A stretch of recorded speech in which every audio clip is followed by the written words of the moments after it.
Eruvin Daf Tzamerche Amud Bet, bonjour. Alors reprenons le Hamoud précédent, deux lignes avant la fin. Amar Rafranil Bar Papa, Rafranil Papa nous a dit, Kol Shenyei Nishpar Betor Betu Kamaim. Tout celui qui ne diffuse pas le vin comme de l'eau à la maison. C'est-à-dire qu'il n'est pas large dans la distribution du vin. Et no Bichlal Bracha, eh bien, il n'a pas de bracha. Ça ne s'appelle pas une bracha. Une bracha, c'est d'avoir beaucoup de vin. Shneimar, ou barech et lachmecha, et memecha, et tu vas, et Hachem, barech, donc Hachem va bénir le pain et l'eau. Malechem, shenikar bekesef maaser. Là-bas, on parlait du maaser sheni. Donc, de la même manière que le pain, c'est un aliment qu'on peut acheter avec l'argent du maaser sheni. Lorsqu'on a racheté, donc le maaser, le maaser sheni, au lieu de l'apporter à Yerushalayim, on l'a racheté sur une pièce d'argent. Cette pièce d'argent, eh bien, on peut dépenser pour acheter du pain. Afmaim shinikar bekesef maaser. Donc, il faut du liquide, pas de l'eau, parce que l'eau, on ne peut pas l'acheter avec l'argent du maaser. Donc, ce liquide, c'est du vin. Maïnou yaïn. Les kakar et les maïm, et tu vois bien qu'on l'appelle maïm. Donc, ça veut dire que si quelqu'un, il a beaucoup de vin, et il donne largement le vin, donc c'est la bracha. On tourne la page. Inishpar bebedo kamaïm mika bracha. Il y aura une bracha. Veila, lo. Et sinon, il n'y a pas de bracha. Et c'est pour ça que le Rama nous dit que Motzei Shabbat, on verse dans la bouteille, on verse dans le verre jusqu'à ce que ça déborde et que ça coule. Ça, c'est pour avoir la bracha dans toute la semaine. Amar Rabbi Elai. Donc, Rabbi Elai a dit, Bishoshat dans le Madame Nikar. Il y a 3 manières de reconnaître le fond d'un homme, parce que normalement, l'homme cache ses défauts. Mais lorsque, dans 3 situations, on peut reconnaître. Bekoso, Bekiso, Bekaaso. Donc, on a mis des mots qui se ressemblent, mais en réalité, c'est évident. Bekoso, c'est-à-dire son verre, son vin. Bekiso, sa poche. Bekaaso, et sa colère. Alors, les 2 pshatim ici. Bekoso, on va donner les 2 pshatim. Bekoso, ça veut dire combien il boit. S'il boit beaucoup, c'est que c'est pas quelqu'un de bien. S'il boit au point de perdre la tête, ce n'est pas bien. Donc, par rapport à ce qu'il boit, eh bien, on voit s'il est quelqu'un de valable ou pas. Et deuxième chat, c'est que Bekoso, c'est une fois qu'il a bu, qu'est-ce qu'il dit? Il dit des choses bien ou il dit des bêtises. S'il dit des choses qui sont négatives, c'est qu'il pense à ça. Donc, on sait ce qui sort de l'intérieur. Nirnas yadin, yatsasod, lorsque le vin rentre, le secret sort. Bekiso, l'argent. Est-ce que lorsqu'on lui demande la tzedaka, il est tout de suite là, il est là pour sortir, il ouvre sa poche? Ou alors, c'est difficile. Et maintenant, même lorsqu'il ouvre, combien il donne? Bekaaso, est-ce qu'il s'énerve beaucoup ou pas? S'il s'énerve beaucoup, c'est qu'il est quelqu'un de pas stable. Et en plus de ça, lorsqu'il s'énerve, c'est là où on voit ce qu'il pense. Parce que lorsqu'il s'énerve, il dit des choses qu'il n'aurait peut-être pas dit quand il était pas énervé. Vamrele et Avesachako, il y en a qui disent même la façon dont il rit. S'il rit d'une façon exubérante et donc il fait ça, alors dans ce cas-là, c'est pas bien. Mais s'il rit convenablement, c'est bien. Et même lorsqu'il rit, qu'est-ce qu'il dit? La même chose. C'est quelqu'un qui pense du mal, et bien lorsqu'il rigole, il dit je suis en train je rigole, voilà, je rigole. Mais finalement, il a dit ce qu'il voulait dire. Donc on peut savoir ce que les gens pensent lorsqu'ils sont excités. En Rav dit au nom de Rav, Israël venochi beptimit. Maintenant, il y a 2 cours. Il y a une cour intérieure et une cour extérieure. Et la cour intérieure, elle est obligée de passer par la cour extérieure pour aller dans le domaine public. Alors, dans la cour intérieure, il y a un juif et un goy. Et Israël bachitzona. Et il y a un juif tout seul dans la cour extérieure. Alors, qu'est-ce qu'on allait dire, nous? Nous, on aurait dit, d'après Rabbi Meir, eh bien, il y a un problème. Il y a un problème dans les 2 cours. Puisque Rabbi Meir dit que lorsqu'il y a un juif et un goy, on peut plus faire de héros. Il n'y a pas besoin de 2 juifs, un seul juif. Rabbi Zervan Yaakov a dit 2 juifs. Donc, selon Rabbi Meir, Dès que, donc dans la cour intérieure déjà, il y a un problème, parce qu'il y a un juif et un goy, déjà on ne peut pas porter. Il faut racheter, il faut louer, bon, c'est pas évident. Dans la cour extérieure, c'est sûr qu'il y a un problème, parce que ces deux-là, donc ce goy et ce juif, ils passent dans la cour extérieure, pour sortir dehors, ils sont obligés. Donc à ce moment-là, il y a déjà deux juifs et un goy, donc c'est sûr que là on ne peut pas porter. Bah, mais maintenant, si on va d'après Abézer Ben Yaakov, alors c'est différent. À l'intérieur, on aura le droit, parce que dans la cour intérieure, il n'y a qu'un juif et un goy. Il lui dit que lorsqu'il y a un juif et un goy, c'est inhabituel, donc les chachamim n'ont pas fait d'exéra, on peut porter. Bah, Maaselif Rabbi, le Maaselif est venu devant Rabbi. Ve'asar, lui, il a rendu assaut. Il finira Bechia, Ve'asar, Bechia, il a interdit. Pour l'instant, on a l'impression que c'est dans les deux cas, soit dans la cour intérieure, soit la cour extérieure. Yativ Rabba et Rav Yosef. Rabba et Rav Yosef, ils se sont assis, c'est-à-dire ils se sont concentrés, Beshili Pirkei de Rav Shechet, à la fin de la dracha de Rav Shechet. Yativ Rav Shechet Vekama, et Rav Shechet, il a dit, Kiman Amra Rav Leshmate, des rabbins. Comme qui est-ce que Rav a dit, Rav qui vient de dire que c'est assourd, et comme qui va? Rabbi Meir, bien sûr. Rabbi Meir. Karkesh, Rabba Reché. Rabba dit, ouais. C'est comme Rabbi Meir, parce que lui, il pense que c'est assourd, parce qu'un seul goy, déjà, c'est offert, ça rend assourd à tout le monde. Amar Rav Yosef a dit, très gavré, ravreve kirabanan, il y a deux hommes, grands hommes, comme c'est Talmidei Chachamim, qui sont Rav Shechet et Rabba, les deux, les tout, ils vont se tromper, ben Milta, dans cette chose-là. C'est faux, votre chat. Pourquoi? Rabbi Meir, si réellement ça allait d'après Rabbi Meir, alors dans ce cas-là, on n'a même pas besoin d'une cour extérieure. Déjà, la cour intérieure, il y a un problème, puisqu'il y a un juif et un goy. Dans Mali, Israël, Vachitzona, pourquoi tu as besoin d'Israël, Vachitzona? Dit qu'il n'y a même pas de cour extérieure. Maintenant, si tu veux me dire, bon, mais c'était ça l'histoire elle était comme ça, c'est comme ça que c'était, il y avait deux cours. On aurait pu se passer de la deuxième cour, mais il faut quand même décider. Maintenant, il y a deux cours, qu'est-ce qui se passe? Et pourtant, on avait posé la question à Rav, est-ce que celui de l'intérieur, il a le droit de porter dans sa cour? Pnimi. Marla Mouta. Il a dit c'est Mouta. Alors si c'est Mouta, c'est pas comme Rabbi Meir, parce que Rabbi Meir a toujours interdit un juif et un goy.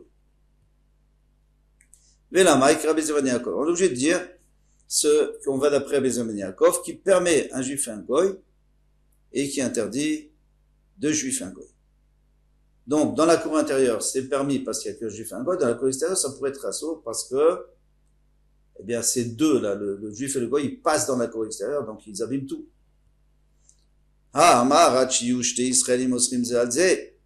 Et pourtant, lui-même, il a dit que les bénis Israël, ils doivent l'un interdire sur l'autre. Et là, c'est pas évident qu'ils vont interdire sur l'autre. Pourquoi? Parce que celui de l'intérieur, il fait que passer. Il fait que passer, il n'est pas résident dans la cour extérieure. Alors quoi? Alors il faut dire, et là, qui Rabbi Akiva. Il faut dire comme Rabbi Akiva, que même s'il ne fait que passer, eh bien, il rend assourd la cour extérieure.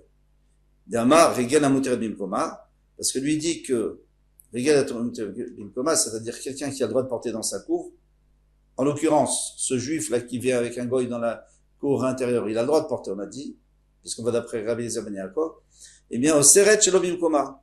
Mais maintenant, à partir du moment où il sort de sa cour, il va dans la cour de l'autre, il rend assourd tout. Parce que lui, on l'a permis de seulement dans sa cour, mais pas dans la cour de l'autre. Donc, il rend assourd, parce que là-bas, il y a deux juifs et un goy dans la cour extérieure. À partir du moment où il passe. La malinochi. Alors, dans ce cas-là, on n'a même plus besoin d'un goy. On n'a plus besoin d'un goy dans la cour intérieure. A fait le Israël l'ami, même le Israël aussi, puisqu'il y a un juif à l'intérieur, un juif à l'extérieur. Mais quand ce juif sort à l'extérieur, ça fait deux juifs à l'extérieur. Et alors, on peut plus porter. Ravuna, Bered Rabbi Yeshua. Ravuna, le fils de Rabbi Yeshua, a dit, Léolam qui Rabbi Eliezer Ben Yaakov. Il faut dire qu'on va d'après Rabbi Eliezer Ben Yaakov que un seul juif ne dérange pas. C'est deux juifs avec un goy qui dérange. Ou qui Rabbi Akiva, comme Rabbi Akiva qui dit que si tu as le droit de porter chez toi, mais chez l'autre, tu es au cerf, tu auras assourd parce que tu n'as pas fait des roues. Ici, dans le cas que s'agit, c'est que le juif de l'intérieur a fait un hérouve avec le juif de l'extérieur. Donc déjà, il n'y a plus de problème maintenant. Il n'y a plus de problème que moi, je viens chez toi et donc je suis au cerf chez toi. Je peux pas être Osser chez toi, puisque j'ai fait un rouf chez toi. J'ai fait un rouf avec toi à l'extérieur. Alors, l'Itama, Deika Nochi, alors pourquoi il y a un problème? C'est parce qu'il y a un goy. Ou des Assir, c'est pour ça que c'est assaut. Parce que comme je peux faire tous les ruines que j'ai avec toi, mais puisque j'amène mon goy avec moi, c'est-à-dire que mon goy aussi, lui, il veut sortir de chez lui, il passe par chez toi. Donc finalement, on se retrouve avec deux juifs et un goy. Donc tout est perdu. Tama de Kanochi ou de Assir. Ava de Kanochi lo Assir. Et sinon, ça serait pas assaut. Donc on a réglé tout le problème. On a bien compris que ça va d'après Rabbi Eliezer ben Yaakov, ça va d'après Rabbi Akiva. On a compris pourquoi il fallait qu'il y ait un goy et un juif à l'intérieur, et qu'il fallait qu'il y ait un juif à l'extérieur. Ba mine Rabbi Eliezer Merav. Rabbi Eliezer pose la question. Rav Israël venochi bachitzona. Alors on va inverser. On va dire que dans la cour extérieure, il y a un juif et un goy. Et Israël veptimit. Mais il y a Israël à l'intérieur tout seul. Alors le juif à l'intérieur tout seul, c'est sûr qu'il peut porter, parce que il est tout seul, personne ne rentre chez lui, il n'y a pas de sortie sur le Shtarabim. Donc c'est sûr que lui il peut porter. Le problème c'est, est-ce qu'il va abîmer lorsqu'il passe chez l'autre, dans la cour extérieure, où il y a déjà un juif et un goy, maintenant il y aura deux juifs et un goy. Maou. Atam tama mishum de shachir de daya. Là-bas, pourquoi on a interdit quand il y avait un juif et un goy à l'intérieur? Pourquoi? Des shachir de daya.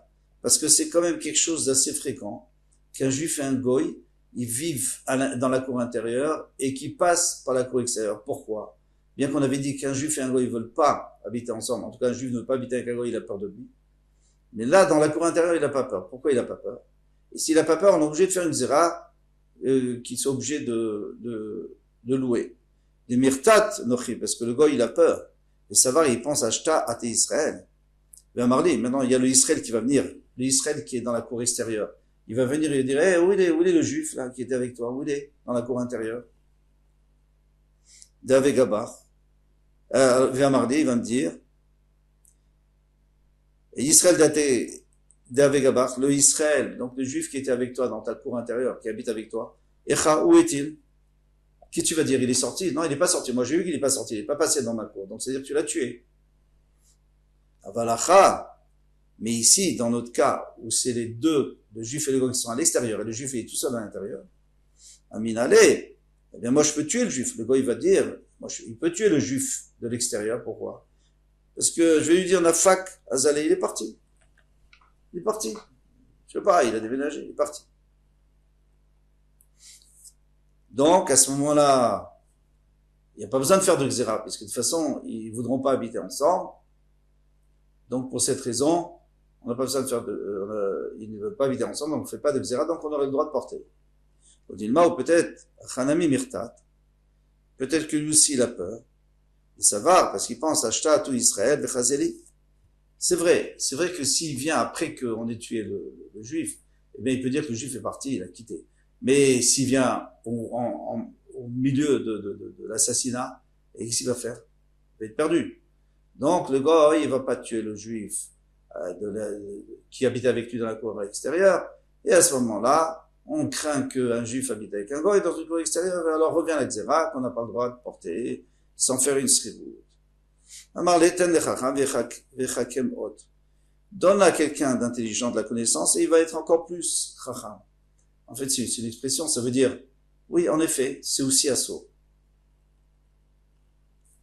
Les Lakish, je vais t'allumer de Rabbi Hanina. Les Lakish, c'est les élèves de Rabbi Hanina. Ikliou les Upundak. Ils sont arrivés dans une auberge, ils ont passé le Shabbat là-bas. Et l'eau avait socher. Et alors, dans cette cour, il y avait des Juifs, il y avait un goy. Et le goy, il avait loué une maison là-bas, dans cette cour. Maintenant, le goy, il était parti pour Shabbat. Il avait maskir, mais qui était là? Celui qui a loué la maison. En réalité, il n'a rien à faire ici, il était de passage. Ambrou, Maol et parce qu'il faut louer au goy. Pourquoi? Parce qu'on a peur qu'il va revenir pendant Shabbat. Et s'il revient pendant Shabbat, on ne pourra plus porter. Donc, on veut louer du goy, mais il n'est pas là. Celui qui habite, le résident n'est pas là parce qu'il est parti en voyage. Alors, qui est-ce qui est là? C'est le propriétaire, mais le propriétaire, lui, il a loué sa maison. Elle est plus sous sa domination. Alors,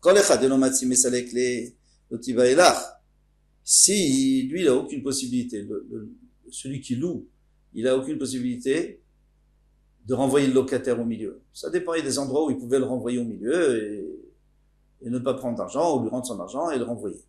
Alors, s'il n'a pas la possibilité, tu n'as pas de question. De l'agrinan, on peut pas louer de ce propriétaire de la maison, parce qu'il est plus, en ce moment, c'est pas lui c'est pas sa maison. Kiti bae, echademati mesalekle. Quand est-ce que tu peux te poser la question? C'est que si dans les endroits où il a la possibilité de le renvoyer du jour au lendemain, alors à ce moment-là, il a un droit sur cette maison. Il se garde un droit sur cette maison, il peut nous la louer. Il peut nous louer en tous les cas le reshoot, l'autorisation d'utiliser le domaine.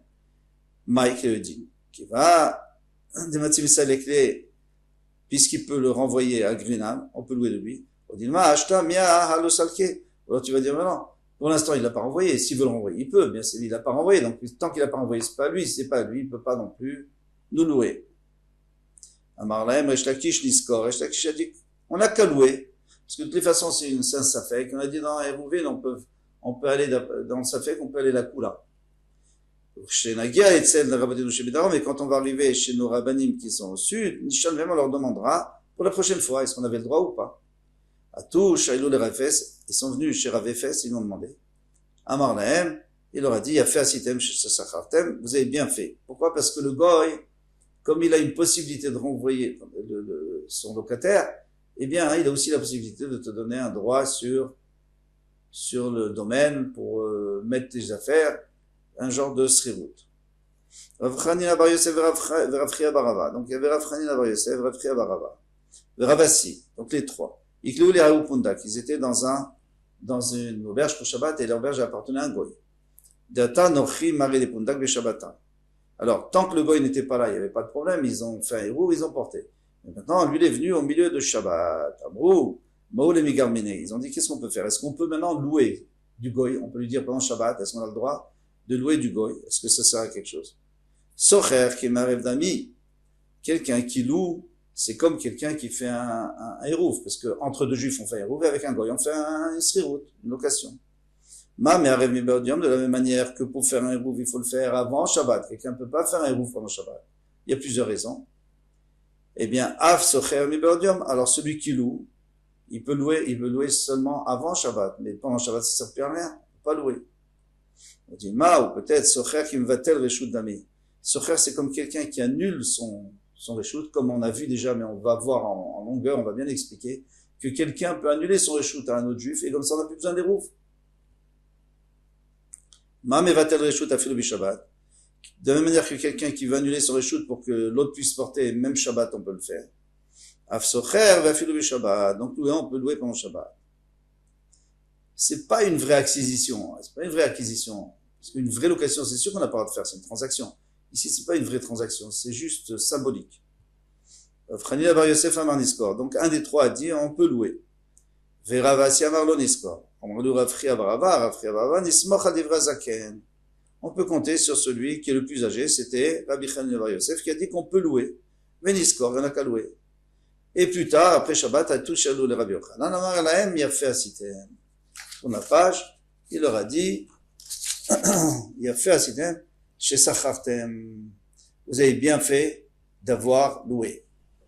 Alors après, on va voir, est-ce que vraiment Rabbi Yochanan, c'est bizarre, parce que Rabbi Yochanan, on a l'impression qu'il dit autre chose, autre part, mais la maskana, c'est que ils avaient le droit de le faire. Rabbi Yochanan leur autorise à faire une chose pareille, c'est-à-dire de louer pendant Shabbat, du goy. Kol Touf, à bientôt, Bezrat Hashem.